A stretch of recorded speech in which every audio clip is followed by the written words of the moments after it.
Me, Sean and Livingstone. So this is literally gonna be my favorite video for, you know, the end of this season. Coming towards the end of this season, you know, this season is gonna be cut in half because of really, you know, bullshit. Literally fucking everything was fucking planned and set, but now we have to, you know, get to a common understanding that this is really getting out of control.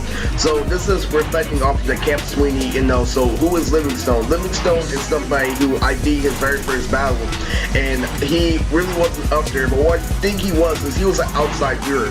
I was an outside viewer too. So what Sabo needed to do after Lily I came close to being him is he couldn't like really fool me with the perspective for long because of the logic. Because literally what Sabo failed to realize is he hit me in a mindset because me and him were both trapped in a situation. Oh, he sounds hard and I don't, but I know I have punchlines, but I know he did something, but I still have the perspective that I knew of some of that. So literally I have nothing but perspective, so it didn't matter. Fucking I'm still new, you know, fucking your hard shit isn't working. Like literally let me know you won, but it's also let me know everything else. I still have everything else you know you won. Literally what ended up happening was he got somebody online. They looked for Livingstone season 2, like literally when they were trying to bring me down.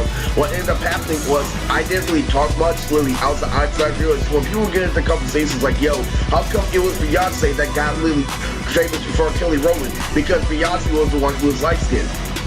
And that's not even debatable because I know in real life Beyonce has way more skill and Kelly Rowland is boring. But they literally, but that's super fucking political if you think about it. And they made me sleep on that principle. I'm like, who cares? It's just the aerial. I'm only gonna comment on what I want to comment on. And literally, and when you live real life, you can actually get away with that. But when you're dealing with gangs and literally with fucking stereotypes, like, no, pay attention to politics, pay attention to politics. The only time I pay attention to politics is when it actually affects me personally. Like, literally, fucking, what's the worst thing that can happen? Their economy's gonna go up by a couple of cents. Like, literally, the whole way the government operates and the whole changes, you don't have to worry about politics. I'd be fucking crying, but I'd be able to like comment on something like Shatter had a picture of your Richie with a fat ass, you know, camel toe, and I called her down. I'm like, change your profile picture. She's like, why? I'm like, because it's awful. She's like, no, this is the greatest thing ever. I'm like, why? I can see your camel toe. And fucking shop on everybody started fucking dying. This is when I first started joining Lily. I was telling them about Nas when I first joined about Lily. And yeah, this guy named Roku for y'all can do talk to this guy who's based off of Gia. Come on, my dear, I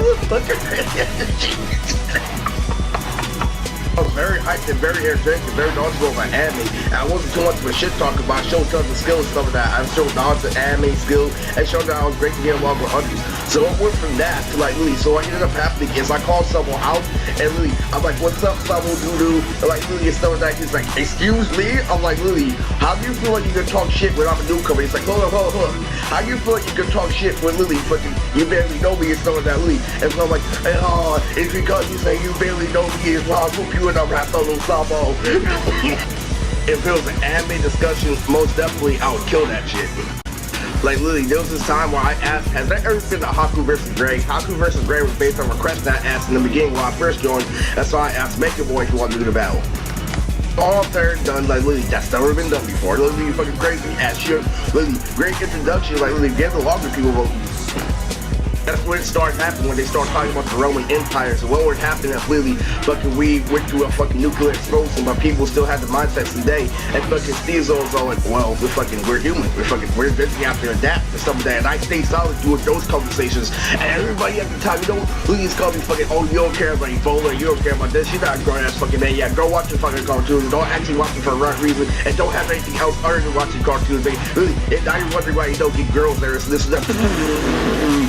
They needed Livingstone because literally how the funk started was really fucking because I was so witty because I only really kept on conversations where I knew I could, you know, relate to a subject. Literally, Troy literally came at me like this. He's like, Riz, like literally this stuff. So he tried to use Riz psychology because he saw that I was getting Sabo. So he said that literally I'd be put to sleep literally if I had the value. I'm like, okay, Trina, get your beauty sleep. And like he's all like, what? Like literally, Riz, get in this call, dude. Literally, no, I want you to say that. Say it to my face in this call. Like literally, this, that. And I'm all like, why would I do that? Well, I can save my breath for the battle. And like literally, he's like, literally, get in this call. I'm like, no, literally, you fucking like save it for. I save my breath for a battle. He's like, literally, you think you gotta get away with being a little of interest. You get where it's not valid, Troy. Literally, it was just like that in the fucking beginning. So literally, what they had to do was they had to outwork me, they had to pound it, they had to make sure they were super fucking hard that nothing got through, because they weren't gonna let me use my head. They made sure I had to meet certain requirements. So they ended up bringing Livingstone, somebody who could fucking literally, who fucking speaks but never fucking thinks, literally. And so literally, they got a guy who wants to introduce his life, and he was like, this is Dave Chappelle, this is that. But first, right after that, what they did, they made sure that he was jealous. So he heard my shit, and he started calling me Eddie Murphy shit. Like, you fucking lie, Eddie Murphy, this and that, your soul is so fucking racket. This and that, literally. I was like, ha ha ha ha. He's just like my mom or something like that. His mom listens to this thing, this is not my mom does. Okay, Lily, that's jealousy. Look, he's trying to deny that he's ghetto. Okay, alright, one win. So Lily, what Troy did was when he saw that comment, he's all like, okay, so I'm gonna tell you how to be a crip for buds. This is our fucking, this is what we do. This is what we do, and this is why this is effective. You know how you're interested in how we're talking about hella different shit and how he's not? What he does is he considers us a nerd, and he's here for something specific, and we have to convince him that he's autistic, and the reason why he's not getting this girl is because he's looking at something, because he's taking what he wants out of the situation. He's not staying up late at night like doing anime because with us playing Yu-Gi-Oh! And shit. He's not really going all out, and that's why he's fucking being selfish. That's why he's wondering, look, when's the battle gonna happen? We're actually, doing what we're supposed to do. It's like I was saying, he's expecting too much. We're trying to break down, like, his viewpoint is because you do that is why anime got chased and rest. Did you know that? And Troy was trying to manipulate me and that. Like, I'm trying to literally stop attacking us for being lame and start literally attacking yourself for the things you do and not being beneficial, even though they make you happy. Oh, they tried the whole blood secrets compared me and Livingstone, but it didn't work because the principal guy beat Livingstone's very first thing. So what they tried to do was they tried to make him everything that I wasn't. Like, this could have been you. So season 4, they had him beat Joey instead of me. So Joey stole my bar in season 4, and I felt like it wasn't worth it. And so they have him battle Livingstone, and Livingstone apparently beats Joey with fucking ease and shit. And literally, what happens is literally Stone got better, this and that. It's like, this could have been your opportunity. Yeah, if I weren't accepted being a punk. All during game, fucking, I get tons of pussy, they get their clubhouse, and so fucking, I get older, and I start networking with Sean Livingstone, the voice actor of Goku, and he sees me in a fucking outlawed podcast where I'm completely barring Livingstone, where I'm destroying Livingstone, where Livingstone tries to agree with a girl online. I'm like, this girl is younger than me, this girl still thinks that Pop is literally fucking real, Pop isn't real, Pop is literally just teenagers talking shit, and literally, she's all like, well, you trying to betray your bloodline. I'm like, oh, it's not my fault, I'm A1 sauce. I'm like, oh my god. These people really think that this shit works and leave. Fucking, I can get literally one of my girls over here. I'm like, he's completely in fucking denial. But he'll never be in denial for you because this is a fucking barrier. You won't achieve in life if you would stop lying to yourself. And shit, really fucking leave. So I fucking roasted Stone. Like, Stone trying to come back. Like Kanye, you like Kanye about any determination. I'm like, Stone, you like Kanye about any talent. And so with that. And then he said that I have autism in between a fucking podcast. And shit, I was roasting him for 45 fucking minutes. And out of nowhere, a girl disagreed with me. He's like, oh, excuse me, this is my friend Lutrix. He has autism. I'm like, you do realize this podcast ain't shit, right? And now really, but now I realize that now this is what he's willing to do. I'm like, I thought he was just being stupid at the time, but I'm like, what? So Sean was a very good stalker at the time. He stalked me while I played Fire Z. Like, he's very, was up to date about literally freaking this new black kid who's really trying to put on for the anime community. So in doing so, he showed them that he was old, and he's all like, well, I see you really took advantage of the situation there. So Sean texted Stone right after that podcast, and he didn't let me know because you know why? I'm like, there's no way, because I just learned about thing. I'm like, you probably checked him because I knew he was running my stalkers because Chris is the one who introduced me to Sean. So I met Chris first at Level Up, and literally, I actually have footage with Sean about how he had troubles. And the thing I liked about Sean is he's actually a player in real life. That whole Vic Mignogna thing, like, comes we have a spirits today, and I'm like, no, bitch, she didn't want you to grab you like this. She wanted you to grab you like that and stuff like that. You know why? Because you don't actually fucking gorilla. And I've had that debate with so many fucking people, like, you don't actually fucking, take the girl, literally this now. You try to burn her up, you try to seduce her instead of facing the problem head on. You don't fucking, like, grab the ass and put your life at risk. You try to seduce her, you try to say, hey, and this and that. And that's the whole thing that fucking, like, Sean was trying to tell Lincoln shit. Like, you're coming out as a pedophile, and literally, I'm coming at you like, I don't care what you label me. Like, literally, it's crazy. Check Livingstone, he's like, you know what? You knew you lost that time license, but you were aware of something. You were aware that you were able to hold on to something. You know what that does? that puts him in a bad position, but it makes him reach out to people like me. So he checked Stone because he used to be a blood and he's all like Lily. So I see you, I see how you agree with that girl. I see you trying to be like Lily. You're probably trying to take him away from his girls, his multiple girls, right? You're trying to talk to her respectable. What if I tell you that I used to play the same game? So Sean already checked Stone, told him like Lily. So I'm gonna work with you guys. I'm gonna be incognito. So what he did was he gave himself his own artistic perspective going into something because he's like, he has to be a part of a channel. So he actually figured out what the air route channel was and he clicked on it and he started and he's like, nope, I'm not playing anything else. It was fucking stupid. And he saw the fucking cover, he's like, right immediately, fucking, it was stupid because it looked like some knockoff Death Battle shit. And he looked at that, he's like, there had to be an extra reason because you have tons of charisma, the way you dress, the way you listen to music, everything. There has to be something more that kept her around. And so you know what? Where it comes down to getting information, because you guys are gonna have to deal with beating up police anyway, since you guys are a part of the blood secret, since you guys are a part of Lily, his past, since you guys are a part of him. I'm gonna let you think that you guys are gonna get involved, like, but really, when it comes down to it, I'm Mr. Crack listening to each and every one of your fucking statements. I'm giving you all the means to see what is your resolve gonna be. Are you gonna join the air road completely, where it's actually it's real crime, where we're actually really getting to serious shit? You're gonna make the same excuse again. But little did I know, he was secretly, told them that they have to die, because what they did was they made sure that I didn't get it on paper to a point where I had to network with people like him, and it was insane.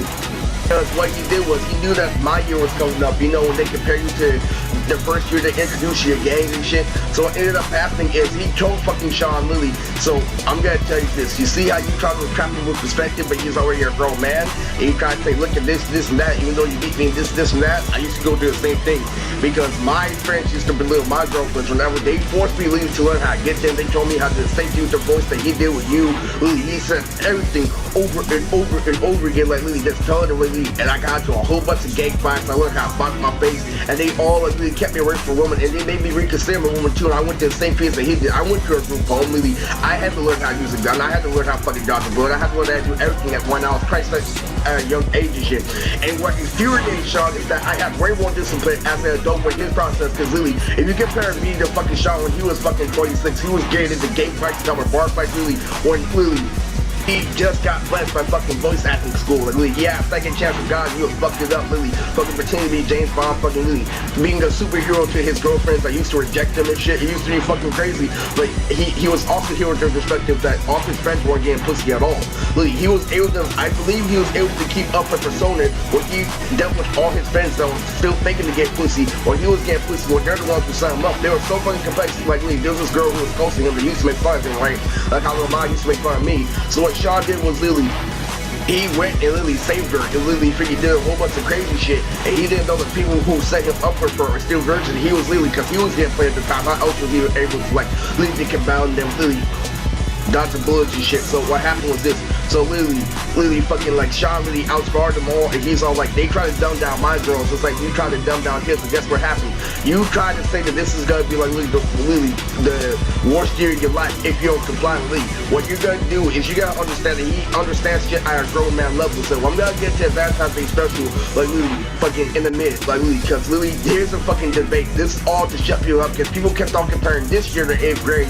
I'm like, no, 8th grade is 8th grade, Lily. There's no such thing as Lily fucking 8th grade. 8th grade was fucking fake. 8th grade was the first time I was introduced. So you know what made 8th grade great for me? The fact that I have people like Ashley and Mr. Pleasure, and people to give me perspective along the way. The fact that I got better at my hobbies. That's what made 8th grade work for me. That stupid ass Yoshi Justice and Virginia looked good in school. And they kept on trying to pull this thing. No, it was the challenging thing though. It wasn't challenging at all. You guys were mentally challenging, forcing you to play your game.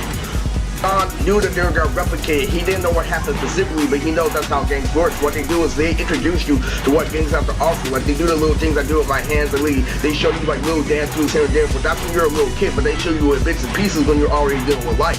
And so it makes life stagnant. But what if literally they're doing that as reverse psychology. So what other people did was they set me up for laughs and stuff like that. They try to like, oh, this shit's hella cool. So I wasn't looking at that monkey perspective. Instead of looking at that like, oh, that's so cool, I was able to look up how you do that. Please, you know what I'm saying? So I didn't need to join the gang to figure out how to do that.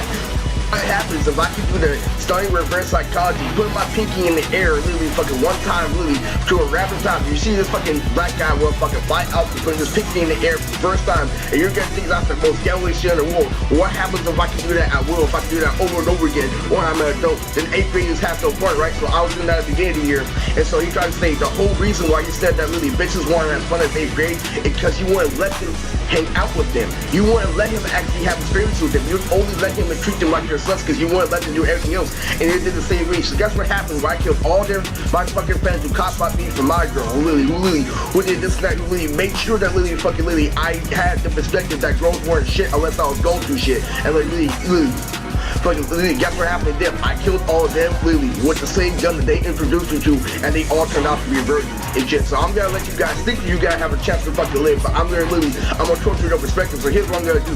I'm gonna let Ernest be in charge for the entire fucking year, and you're gonna blame 8th grade, but he's gonna destroy 8th grade for the first 2 months, and I'm gonna be the one that's gonna be challenging it. I'm the one that's gonna fucking be debatable if fucking 8th grade was comparable with this, because you know why? Because you guys make sure that it wasn't challenging this year in order to fucking forward his perspective. What ended up happening is at the beginning of the year is that Atypical came out and fucking Rana heard from fucking Cloud that I have a Netflix show with her. So I kept on trying to tell him like, dude, stop comparing this year to 8th grade. This year I get the fuck Rana, and you try to say that 8th grade is better, it's straight fucking blasphemy. It's crazy as fuck. And then I end up watching the Atypical episode with he's chasing me from fucking Cloud, and then then Rana's stalking me, and out of nowhere, I'm like, my nigga Sammy Rennie, it's automatically 8th grade is destroyed.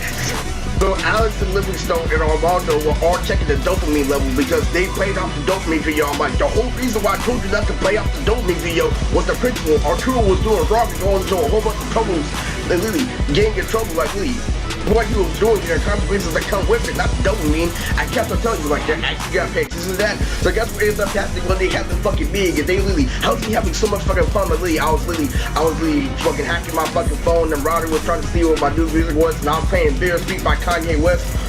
And they're like, oh fucking no, some of that's lit. And they checked it, and it appears the dopamine is already equivalent to where it was in 8th grade for the first 2 months.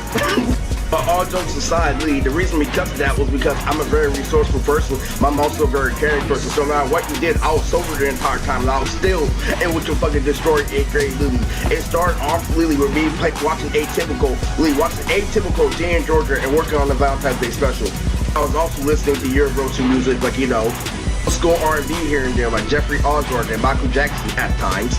So anyway, what ended up happening in the middle of me making the Valentine's Day special is I ended up giving the rest of my Halloween candy to a tree next to my apartment. So what ended up happening is I was on my way happened is I left the rest of my candy on the tree right next to some condominiums, and they picked it up the next day. So it was really fantastic. I love the fact that they were trying to shove the ounce and jerk down my throat, and I ended up doing that. It came down to a point, so I pulled all the weight. So guess what happens in the end of the year when we start no-peer training and stuff? When we start actually getting people involved. When I started actually hanging out with Bree, Lamaya, Namrata, and all of them in person, when we're actually doing the voice acting casting on, so we have to hang out together in order so everything's called crayon paper, everything this and that. So so Sean looked at them. Here's what I'm gonna do towards the end of the year. I'm gonna make sure to get enough paper. I'll make sure to hang out. So but guess what? I'm gonna play your game. I'm gonna make you think about everything. So guess what? You're gonna blame me for putting his foot in the door and finally letting him hang out with his girls. But look at the rest of the year, Eric's on the way before shit that you can say you wouldn't be able to hang out with girls and stuff, but you're using this and this and that. I'll let you think about it. I already left in the building, but he already did all the work. You're the only reason why he has my paper. He brought everybody here. Complain what we call the beginning of the year. And I want to make sure he goes through shit in order to make it compare. But in conclusion, that's why Stone went through all that torture and shit, because Sean, what you guys are doing, it's not good. So what he did was he did what you did to fullest extent, and he studied you, and he gave it his all as an entertainer, and he did everything. So trust me, if you haven't made up by now, trust me, you're not gonna be a surviving arrow member for much longer, because Sean doesn't play where it comes to that shit, because he was really seriously did his research. So he made sure that he had my perspective when he went in. So that's what ended up happening when I dropped Pretty Britney. Sean pretended to be fucking crazy. I thought he was 100% serious, but I'm forgetting his shit. I thought he was jealous of my fucking thing, he was fucking mad because the arrow wasn't doing shit. He was pretending to be fucking crazy. No, seriously, he had me seriously worried about him, man. He was yelling at the fucking Tommy voice. He had perfect Tommy too, but I didn't know what he did was he knocked himself out and made his fucking self forget. He's like, he put himself in their mind. I'm like, damn, you're more full of shit than Uncle Tommy. So what ended up happening is he's all like, no, I was never able to see like that. I was just as like a him. It's just like that. It's like really perfect. He's trying to want to fucking get telling that he made me fucking convince me, Layla, and especially Mr. Pleasure that he lost it. But yeah, that's Sean's ordeal with Stone. But anyway, these are friends from Non-Style. Be sure to go check out the Non-Style Definitely Stopping video or to be informed of what truly happened over the course of this quarantine between me and Sean Livingstone. This is Ludacris, and I'm out.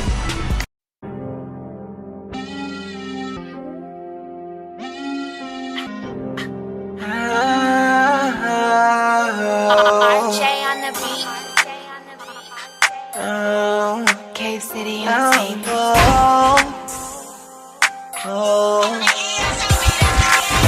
Top down when a nigga rollin'. Suckers outside, yeah, you know we on her. And it don't faze me when I'm zoning. 40 riding when a nigga ain't lonely. Give me the work when I'm on. Take your bitch and you know that I'm gone. Give me the work and I'm on.